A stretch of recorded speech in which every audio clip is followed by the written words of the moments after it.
सदर जलसा प्रोफेसर मुफ्ता हुसैन साहब, मोहिब आरफी साहब, प्रोफेसर अजमतुल्ला साहब, मोअज़्ज़ज़ ख़वातीन व हज़रात।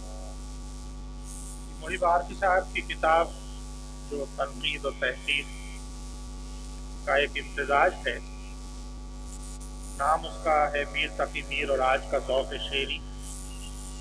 इस पर कुछ ख़यालात मैं आपके सामने पेश करना चाहता हूँ, सदर की इजाज़त। मीर तक़ी मीर हमारी ज़बान के इतने बड़े और इतने मोतबर शायर हैं कि वो जिस ज़बान में होते उसके लिए काबिल फ़ख्र होते।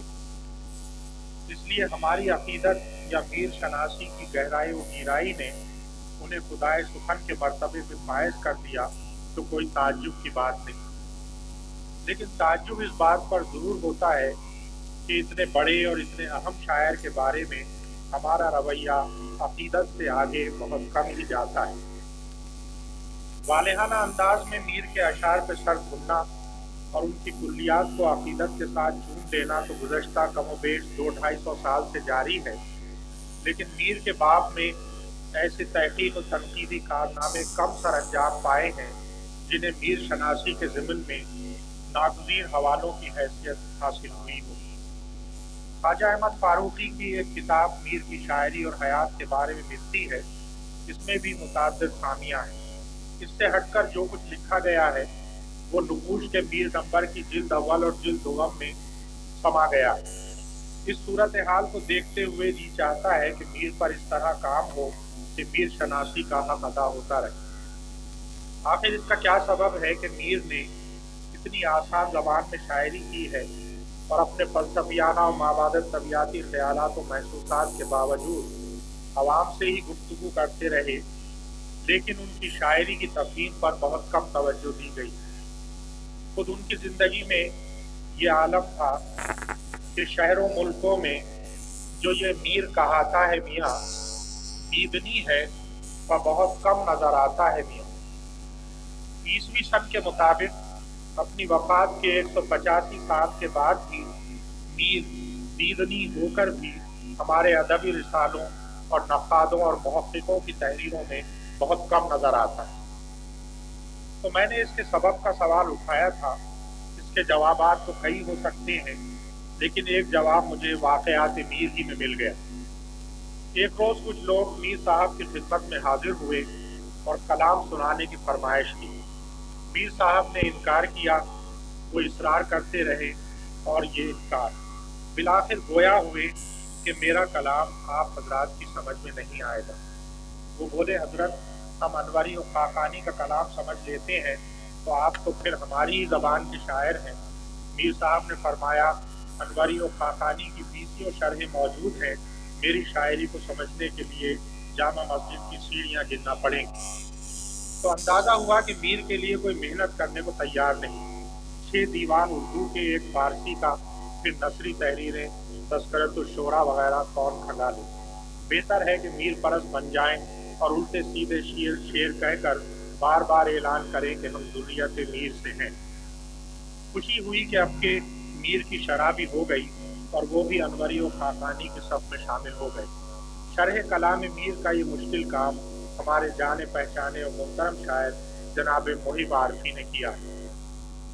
मोहिब आरफी एक मुनफरद रंग के शायर हैं। छलनी की प्यास उनके कलाम की सतह और उसलूब बयान की नुमाइंदगी करती है। इस शेरी मजमूए की इशाअत के बाद भी उन्होंने उम्दा उम्दा गज़लें कही हैं। मोहिब आरफी तबन एक सूफी और दरवेश हैं।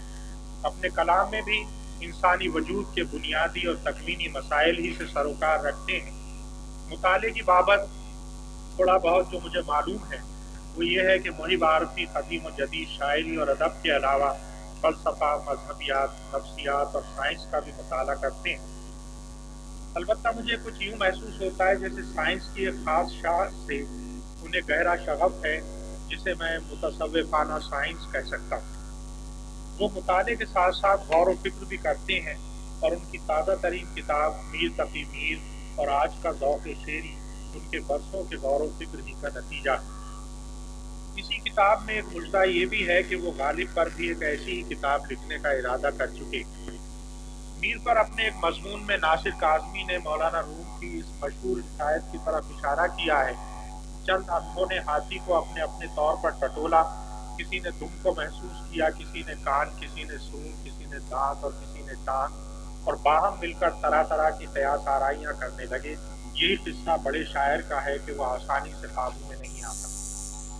محب عارفی بھی اس حقیقت کو جانتے ہیں کہ بڑے شاعر اور میر جیسے بڑے شاعر کو قابو میں لانا کتنا مشکل کام ہے، جبکہ اس سلسلے میں طرح طرح کے شواہد پہلے ہی سے دل آزاری اور حوصلہ شکنی کا سامان فراہم کرتے رہتے ہیں۔ میر کا ایک بہت مشہور شعر ہے: میر کے دین و مذہب کو کیا پوچھتے ہو اب انہیں تو، اشکا کھینچا دیر میں بیٹھا کب کا ترک اسلام کیا۔ اس شعر کے بارے میں محب عارفی نے اپنی اسی کتاب میں پروفیسر احتشام حسین پر سخت تنقید کی ہے کہ انہوں نے اس شعر سے میر کو ہندو مسلم اتحاد کا مبلغ قرار دینے کی کوشش کی۔ خود محب عارفی کا یہ کہنا ہے کہ ان کے اشعار پکار پکار کر کہہ رہے ہیں کہ اسلام کا پیش کردہ نظام زندگی میر کا آئیڈیل تھا، اور مذکورہ آئیڈیل غالباً نتیجہ ہوگا حضرت مجدد الثانی کی تعلیمات پر غور و فکر کا۔ چنانچہ اسی شعر کو محب عارفی نے اس خیال پر مبنی بتایا ہے کہ اس شعر کے غمزدہ تیور بتا رہے ہیں کہ یہ فیشن کے طور پر نہیں کہا گیا ہے، وہ اس ادراک و احساس کا اعلان کر رہے ہیں کہ وہ ملت جو شاعر کے نصب العین کی حامل تھی، ہمارے بر اعظم کوچک میں مسخ ہو کر رہ گئی ہے۔ بر اعظم کوچک کی ترکیب سے قطع نظر آپ نے دیکھ لیا کہ محب عارفی نے میر کے اس شعر کا زاویہ کیا سے کیا ٹھہرا دیا ہے۔ شاید ان کے علم میں یہ ہو کہ اسی شہر میں ہمارے ایک محترم نقاد و محقق نے ایک ادبی جلسے میں یہ فرمایا تھا کہ اس شعر میں تو کھلا ہوا اعلان ارتداد ہے، ایک اسلامی ملک میں مرتد کی صدا کیا ہونی چاہیے، اس کے برعکس یہ شعر داخل نصاب کر دیا گیا۔ تو صاحب یہ نیرنگیاں ہیں میر صاحب کے کلام کی۔ اس فضا میں محب عارفی نے بڑی ہمت سے کام لیا ہے۔ اٹھی میر تجھ سے ہی یہ خاریاں، نہ بھائی ہماری تو طاقت نہیں۔ محب عارفی کی یہ کتاب کئی حصوں میں تقسیم ہے۔ ابتدا میں کچھ بنیادی نوعیت کی اصولی اور نظری بحثیں، پھر مختلف عنوانات کے تحت میر کے کلام کا انتخاب اور تشریح درج ہے، اور ساتھ ہی ساتھ وہ میر کے نشتروں کی نشاندہی کرتے گئے ہیں، اور یہ دیکھ کر بڑی مسرت ہوئی کہ ان نشتروں کی تعداد 72 سے کہیں زیادہ ہے۔ میر کا موازنہ غالب سے بھی کیا گیا ہے، لیکن یہ حصہ نسبتاً مختصر ہے، شاید اس لیے کہ اس کام کو بھی انہوں نے آئندہ کتاب پر اٹھا رکھا ہے۔ غالب کے ضمن میں محب صاحب نے لکھا ہے کہ ہر شخص غالب کو نئی حیثیت کا علم بردار کہتا ہے، لیکن یہ نہیں بتاتا کہ نئی حیثیت کیا ہے۔ یہی سوال محب عارفی کی کتاب کے عنوان سے پیدا ہوتا ہے کہ آج کا ذوق شعری کیا ہے، اور اس کے تعین اور اس کی شناخت کے سلسلے میں محب عارفی نے کیا کیا ہے۔ محب عارفی صاحب نے سب سے پہلے آج کے ذوق شعری کے تعین ہی کی کوشش کی ہے تاکہ میر کو ہم اپنے حوالے سے سمجھنے کی طرف توجہ دیں۔ ذوق ایک تجریدی اصطلاح ہے، اور دیگر تجریدی اصطلاحات کی طرح اسے بیان یا ثابت کرنا خاصا دشوار کام ہے۔ اگر فلسفیانہ مباحث کی طرف جاتے ہیں تو فلسفہ جمالیات سے اس کا ناطہ جڑتا ہے۔ مغرب میں اس موضوع پر بہت کام ہوا ہے۔ افلاطون اور ارسطو کے بعد 19ویں صدی کے جرمنی میں اس طرف خصوصی توجہ دی گئی۔ بام گارڈن کی مشہور کتاب ایسٹھیٹکس 1750 میں شائع ہو چکی تھی۔ اس کے بعد کانٹ، گوئٹے، شلر اور شیلنگ کے مباحث آتے ہیں، اور پھر ہیگل کے وہ مشہور لیکچر جو جمالیات کے نام سے 2 جلدوں میں اس کی وفات کے بعد شائع ہوئے۔ ہیگل نے جمالیات کو ایک سائنس کے طور پر پیش کیا ہے، اور ذوق اور وجدان اور حسن جیسے موضوعات پر بحث کرتے ہوئے اس نے بہت اعلیٰ نقطہ یہ پیدا کیا ہے کہ جمالیات کی سائنس عام طبعی سائنسوں سے اس معنی میں بھی مختلف ہے کہ طبعی سائنس میں جس موضوع پر بحث کی جاتی ہے اس کے ضمن میں یہ ہرگز ضروری نہیں کہ پہلے اس کے معروضات کے وجود کو ثابت کیا جائے، جیسے فلکیات میں تحقیق کے لیے ضروری نہیں کہ پہلے یہ ثابت کیا جائے کہ سورج، ستارے اور ایک نظام کشش اپنا وجود رکھتا ہے۔ انہیں ثابت کرنے کے بجائے ان کی سمت محض اشارہ کر دینا کافی۔ اپنے نظری مباحث میں محب عارفی کو واسطہ پڑا ان تصورات سے جو تجریدی نوعیت کے ہیں، اور ان کی تعبیر و تفہیم اس قدر آسان نہیں۔ چنانچہ انہوں نے نفسیات اور فلسفے کے مباحث سے تقویت حاصل کرتے ہوئے اپنی چند اصطلاحات وضع کی، اور اپنے پیمانوں کے مطابق شاعری کی تفہیم اور شاعری کے ذوق کے بارے میں ایک نظریہ या थ्योरी पेश करने की कोशिश की है, लेकिन मेरा ख्याल है कि इसे थ्योरी के बजाय मेटा थ्योरी कहना ज़्यादा दुरुस्त होगा। इस किताब में मुहिब आरफी सबसे पहले अपनी इस्तिलाहात को मुतारिफ कराते हैं। इनमें से चंद एक ये हैं: जानदार शेर, बाअहलियत कारी, एहसासाती कैफियत, नौयती मुमासलत वगैरह। इसके बाद उन्होंने ज़ौक़ शेरी की हैत तरकीबी और उसकी तामीर पर तवज्जो दी। इस ज़िम्न में वो आलम कैफ को बुनियादी हैसियत देते हैं और कहते हैं कि आलम कैफ वो एहसासाती हालत है जो किसी जिबिल्लत के बरंगेख्ता, आसूदा या अफसरदा होने का नतीजा होती है। यहाँ हम मुहिब आरफी के एक पसंदीदा इस्तिलाह जिबिल्लत से दो चार होते हैं और उनकी सारी नज़री और उसूली बहस में यही एक कलीदी लफ्ज़ की हैसियत रखती है। वो जिबिल्लत को नफ्सियात के मुसल्लमा मकातिब फ़िक्र में से किसी के मानों में भी इस्तेमाल नहीं करती, बल्कि वो इस ज़िम्न में ये तबसरा भी कर देते हैं कि उमूमन उलमाए नफ्सियात उन रुझानात को जिबिल्ली नहीं मानते जिन पर बिला वास्ता या बिल वास्ता जिंदगी का दारो मदार ना हो। मुहिब आरफी जिबिल्लत के ज़िम्न में गैर इक्तिसाबी अनासिर का तज़किरा करने के बाद एक और इस्तिलाह वज़ा करते हैं जिसे उन्होंने जमाली जिबिल्लत का नाम दिया। फिर एक और इस्तिलाह आती है एहसासाती बतनियत, जिसके बारे में आगे चलकर इल्म होता है कि वो तख्लीकी सलाहियत के मुतरादिफ है। इसकी तशरीह मुहिब आरफी ने यूँ की है, लिखते हैं कि शख्सी निज़ाम शऊर के उस बातिन को जो इस गहरे एहसासाती तहर्रुकात की आमाजगा होता है मैं एहसासाती बतनियत कहूँगा। एहसासाती बतनियत एक नाकाबिल तक़सीम वहदत होती है और जिबिल्लतें उस वहदत के मुख्तलिफ पहलू हैं और बस। इसके बाद मुहिब आरफी जमाली जिबिल्लत की शेरी शाख पर तवज्जो देते हैं। अब जरा तवज्जो से मुहिब साहब के इन अल्फाज पर गौर कीजिए जिनमें ज़ौक़ शेरी का तिलिस्म पोशीदा है। वो फरमाते हैं जमाली जिबिल्लत की शेरी शाख में एक पैदाइशी इनफ़ियालियत भी होती है जो दीगर जिबिल्ली रुझानात की मैयत में मुरक्कबी नशोनुमा पाकर एहसासाती बतनियत की वो सलाहियत बन जाती है जो जानदार शायरी से कैफ अंदोज होती है। इसी सलाहियत को ज़ौक़ शेरी कहते हैं।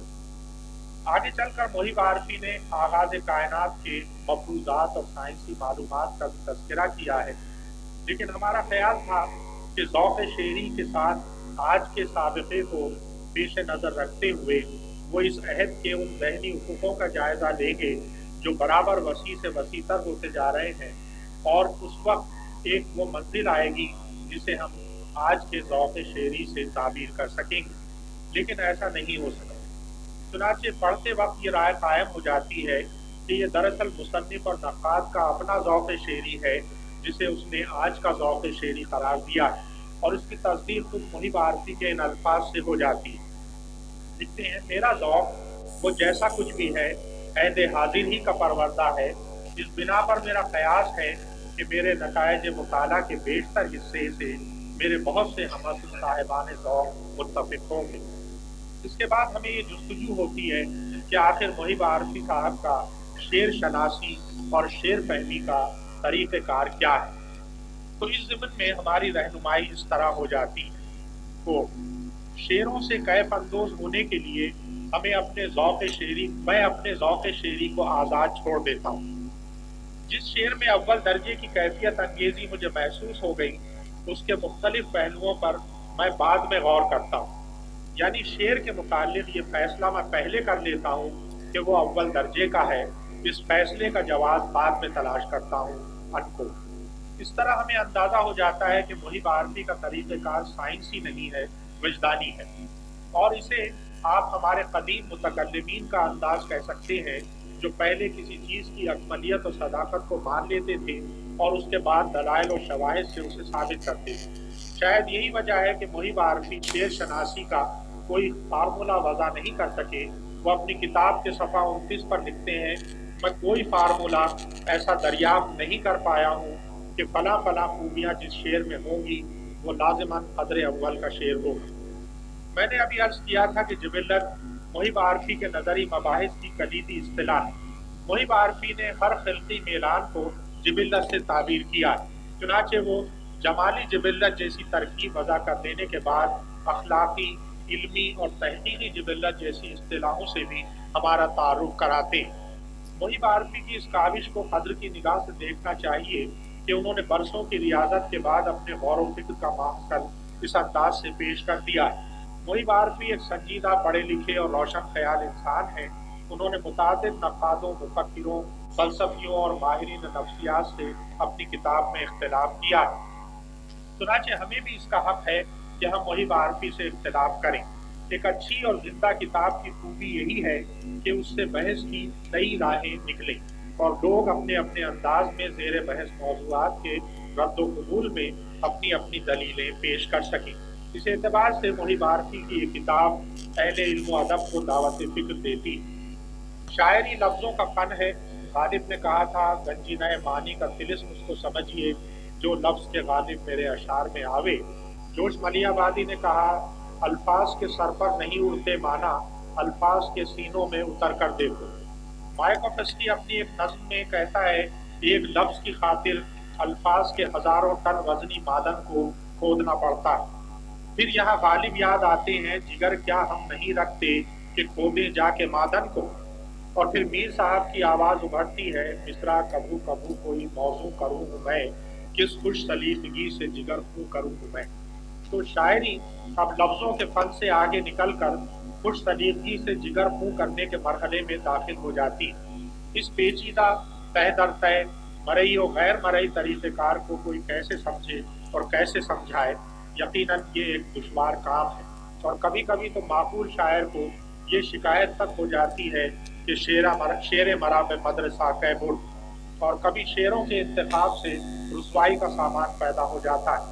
मुहिब आरफी ने सारे खतरात और इम्कानात को सामने रखकर अपनी किताब का बड़ा हिस्सा कलाम मीर की तशरीह और तफ़हीम और ताबीर के लिए मुख्तस किया। ये पूरी किताब और ये सारी तशरीहात पढ़ने और लुत्फ़अंदोज़ होने के लायक हैं। मैं इन तशरीहात की तशरीह करके किताब के पैराए बयान को मजरू नहीं करना चाहता। सिर्फ एक बार फिर यही कहूँगा कि मुहिब आरफी की इस अहम किताब मीर तकी मीर और आज का ज़ौक़ शेरी का गौर से मुताला कीजिए। आपके जहन के बहुत से दरीचे खुलेंगे और ताज़ा हवा के झोंके आपका मशाम जाम मुअत्तर कर देंगे।